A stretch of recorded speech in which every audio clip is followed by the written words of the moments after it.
మానవులమైన మనందరి విమోచన క్రయధనం చెల్లించబడింది.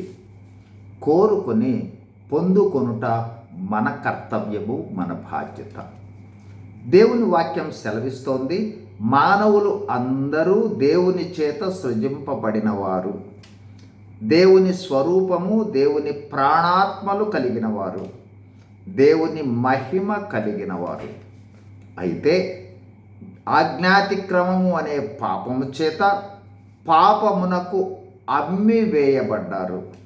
ఫలితంగా దైవత్వము పోయి శరీర స్వభావము అంటే మానవ నైజము మానవుడిలోనికి వచ్చింది.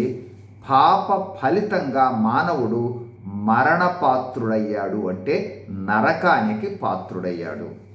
ఈ పాప నైజము లేదా పాపము నుండి విమోచించి అంటే కొని దేవుని మహిమ తిరిగి తీసుకుని రావడానికి వెల చెల్లించవలసి వచ్చింది.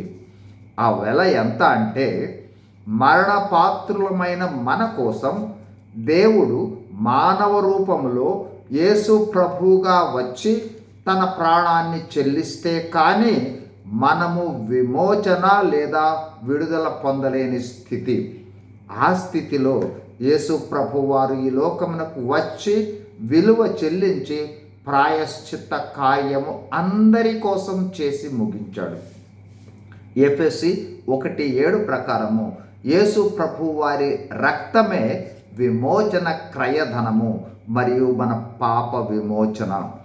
ఫలితంగా మనకు జీవము అంటే నరకము నుండి తప్పించబడి పరలోక రాజ్యము లభిస్తుంది. ఫలితంగా కోల్పోయిన దేవుని మహిమను మళ్ళీ మనము తిరిగి పొందుకొనుట జరుగుతుంది.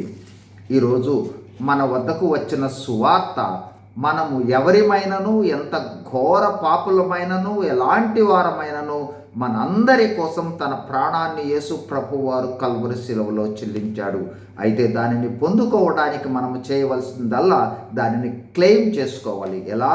కేవలము పాప పశ్చాత్తాపంతో యేసు ప్రభువును కల్వరి శిలువ కార్యాన్ని విశ్వసించి నన్ను క్షమించమని ప్రార్థిస్తే, అంటే కోరుకుంటే పాపము నుండి విడుదల, పరలోక ప్రాప్తి, దేవుని మహిమతో జీవించగలము. కోరుకొనుట ఐచ్ఛికం. సువార్తను నమ్మండి.